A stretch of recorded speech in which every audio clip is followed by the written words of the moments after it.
watching Bits and Sounds on the KC2, and I've told you Falz is in the house. So let's start welcoming him. And of course, he's on a Skype call. Falz, how are you doing? What's going on? You okay though? Yeah, I'm good. How you doing? I'm okay. How is life treating you over there? Life is good, man. Out here chilling, working. You know the vibes. Okay, I get you. So let's start. Let's get back to your childhood. How was your childhood like? Oh man, it was nice. I just kind of remember growing up in a couple different places. I went to primary school in Lagos, Nigeria. I went to secondary school somewhere called Osun State in Nigeria as well. And then I went to university in the UK. Then I came back to Nigeria to a place called Abuja for the Nigerian law school. So my growing up was, a couple different cultures mixed together. So it was very, very interesting for me. Very interesting for me. You talked about school, and I read online that you did law. Have you ever gone to court, or have you ever tried law in your life? Yes, of course. Of course. After I qualified and I was called to bar to officially be a barrister, I was going to court, and I practiced actively as a full-time lawyer for maybe 2 years, two and a half years. I was working with my dad because my dad is a big lawyer out here. Yeah, okay. I saw, read that, but I didn't know. But still, the lawyer part of you, I wanted to know if you went there. But still, if you became a lawyer for 2 years, that's good. That's some information I never knew.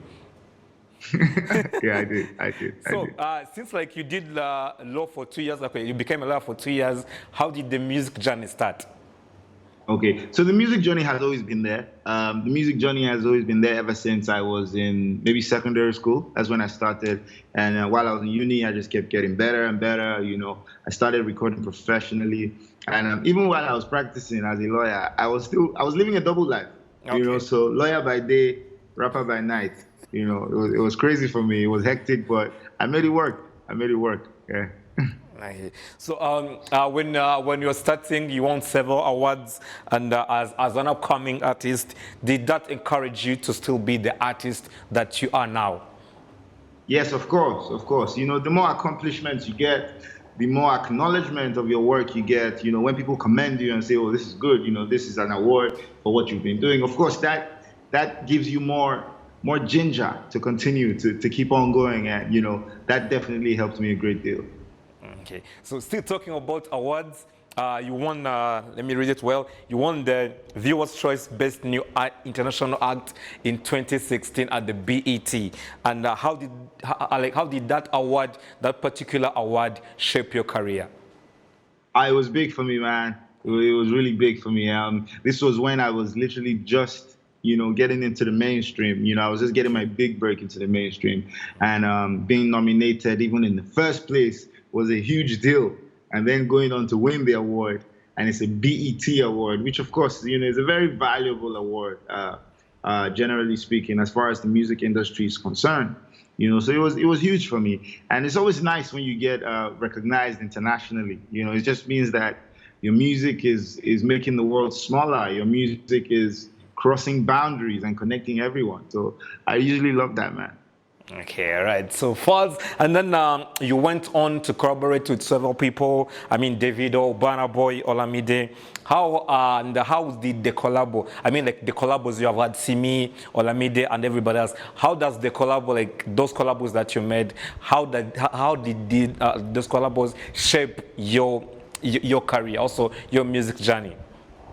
Yeah, no, those collabos, they play a huge, huge part. I love collaborations, and some of my biggest songs are collaborations, and, I'll never deny that fact. But because it's just simple, when you take someone's style, you mix it with another person's style, what you get is magic. It's almost always magic, So I love collaborations. I'll never stop doing collaborations. For the longest time, I think that was 2016. Okay. Myself and Simi were working a lot together. And we had the collaborative project called Chemistry. That was huge. That was everywhere. I've worked on several other collaborations. There's a Bad Battle Baddest with Davido, Olamide, Something Lights with YC. Man, there's so many collaborations I've worked on, man. I can't start naming everything because there's quite a lot. So, like you talked working with Simif over like the chemistry thing, and did like everybody like in your team and in her team, like or like did you grow up together or you guys met in the industry, and how did AG take that? We met in the industry. Oh, I swear. I just, I heard her music. I think the first song I heard was a song called Jam Question. Okay. And I just reached out to her because as soon as I heard that song, it inspired something and I started writing to it. And I wrote a verse like straight away, Okay. immediately. So I reached out to her. I was like, yo, I have a verse for this song. She was like, what? Well, come on then, let's do a remix. So we did a remix to it, Jam Question, and then we did the video. So from there, the working relationship was just so seamless. The chemistry was smooth. It was beautiful, and there was no other name, to call the album other than Chemistry. You just call it chemistry. So you talked about the style of the music, how you love to collaborate with people, but still you have a unique style of music, like the one that you do. How can you describe the style of the music that you do? It's a blend. It's a fusion.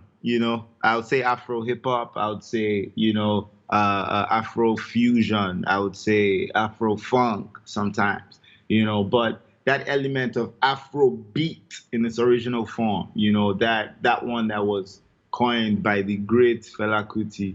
That element mixed with contemporary Nigerian sounds. So there's a lot of blending of high life, of Fuji. All that mixed with contemporary rap music, so it's a big fusion, and I think being able to combine sounds is how you can stay unique. Okay, you talked about hip hop and Afro, like Afro fusion, Afro hip hop. What made you fall in love with hip hop in the first place? Hip hop, man, hip hop has always been my favorite genre of music. I think I fell in love maybe while I was studying. And the first few rappers I heard, there was a Nigerian rap group called the Tribesmen. I think they were the first group I heard that made me want to do music because it was just so seamless. The way they told stories, the way they made records that it was fun at the same time. It was it was almost enlightening. So I was like, this is a beautiful style of music that I would like to embody.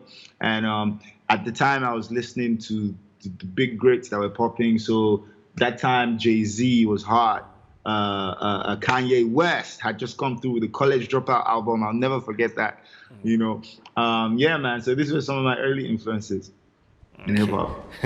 I understand, like the early 2000s to like the late 90s. So you Yeah. also, you as a person have released several albums, but still, what album that got the best review, like the best reviews in your albums or mixtape or EPs? But still, let's talk about that particular album, like the one you think got the best review. That's a tough one. That's a tough one. I think all my albums have gotten really great reviews, really, really great reviews. But the most controversial, Yeah. I would say the most controversial of them was my last album. I released it in 2019, January 2019. It was called Moral Instruction. Yeah. Very controversial in the sense that it was deeply political. It was it had an angry tone to it. And a lot of people felt it because the message was real. It was about what's really happening out here. So yeah, that one I would say was probably the most controversial and most talked about. Okay, so you talked about the controversial on the political side. I just have one question about that. Like, I won't go so much into that, but you have done several activities in order for your people, like to speak for your people. But still, do you think music can have a say in politics? Of course, music can have a huge say. Music can have a huge say. Musicians, Yeah. more so because we're huge figures. We're role models, if you like. People look up to us. People want to learn from us. People want to hear from us. People want to be entertained by us. So the more they listen, the more these messages are being passed, through us. Definitely, that's a way that we can spread the truth. And that's what I try to do with everything I do. I like to look at myself as a prophet. I preach the gospel via my music. Whatever I see and I think is wrong, I'll say it. Whatever I see and I think is right, I'll speak about it. So I think music and musicians play a huge part in politics. Yeah. So that was there is This Is Nigeria, which got controversial and everything else. So let's get back to the music. You have several hits and so many collabos, as I've said, but still, let me choose only two, which mostly people here know. I'll first start with Something Light. Take me through the production of Something Light, either the audio and also the video. Okay. So Something Light was very interesting. Myself and YC were just in the studio. We knew we wanted to work together, but we didn't know what we wanted to do together. And then the beat started playing. Cess produced that record, so he was playing the beat, and then I just started rapping and telling a story, and YC instantly just vibed with it, so he continued the story. I was like, okay, hold on, this is dope. Why don't we do a back-to-back thing? And that was how that came about. And then we just kept on going back to back to back to back. He'll say a few bars, I'll say a few bars, just like that. And that's how the audio came about. And the video, of course, directed by the great Clarence Peters. Yeah. He knew what he wanted already from day one. He wanted to portray what we were doing in a way that's lighthearted, it's colorful, and bright. And I think, we're definitely able to achieve that. Yeah. So, as you said, you guys are coming, talking to a story with Something Like, but still, the second song is Pop Daddy. So take me through the production of Pop Daddy, because it was even released during the COVID, the pandemic, back in 2020. The video, how what was shot, plus the audio, and having Mrs. Banks also on the audio part. Yeah, Bob Daddy, man, huge record, huge record. To date, definitely one of my biggest songs ever. I didn't even see it coming. I didn't even realize. Excuse me. 2020, like you said, it was early 2020. I put it out, and then I was in the UK, and then COVID-19 happened. So I ran back home, and then while we were in lockdown, everything just kind of went crazy online, and people were doing the little Bob Daddy challenge with it, just changing clothes, passing it on to friends and stuff like that. And from there, I think that's where it just kind of went viral. It just went crazy. And today, that's, definitely one of my biggest songs. And even funny enough, Bob Daddy is, I thought, maybe that was it. But this year, actually right now, Bob Daddy has resurfaced, and online there's a dance challenge that's ongoing, and I keep on seeing videos, and it's people in the most random countries in Europe, in Asia, and just all over the world, and it's just amazing to see, man. Okay, so as I was saying, that do you think social media has contributed a lot on the growth of the African music? Of course. Social media is a huge tool, man. Social media is a big platform where the whole world has become smaller because the whole world is connected. And, today, if I'm looking for someone in the US, all I have to do is go onto Instagram, type in the name, and they come up. Not only does the person come up, all information about them, their recent posts, everything they've been up to. So social media is huge, man. It just brings everyone together.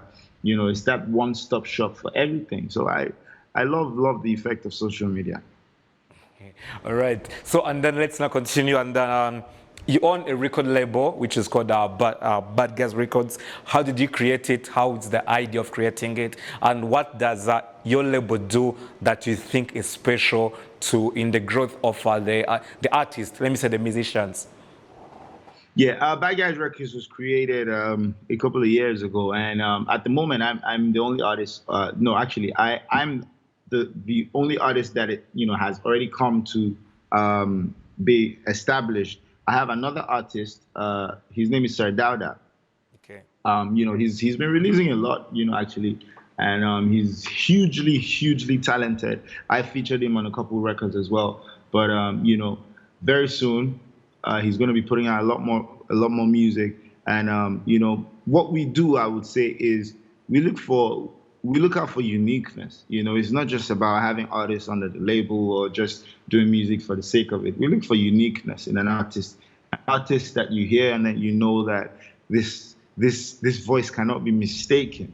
This style is one of a kind, you know, and that's pretty much what we're about, and that's what Bad Guys Records is about. Okay, right. So, and you as also as a person, as someone who has grown in the industry, you have been here for over 10 years. What has shaped you to be here for 10 years? I think being able to stay true to myself, being able to stay true to my sound, being able to constantly reinvent myself, you know, to fit into whatever times that we're in, you know, and these are some of the most important characteristics for any artist, you know, doing any kind of art. You have to be able to, you know, move with the times, and because times are going to change. The only thing constant in the world is change. So you have to be able to, you know, constantly adapt and, you know, reinvent yourself. And I think that's probably, you know, one of the most valuable characteristics I have. Okay, all right. And then, like, this is like one of the questions that I'm so curious about. What is the little payment that you have gotten for a performance? The least I have gotten for a performance on my come up, I think I would have gotten as little as 50,000 naira, which is like $100. Okay. Which is like $100 US, yeah. On the come up, long time ago. Right. So, what is the biggest stage you have ever performed on? The biggest stage, woof! Wow, that is yeah. That is crazy, man. That is a very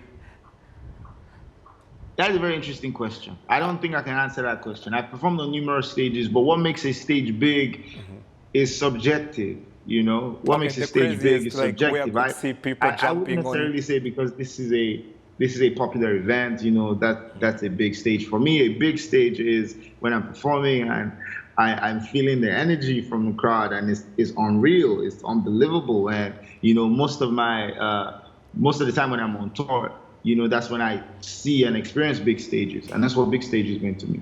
Okay, so and then another curious one. When can we expect your wedding?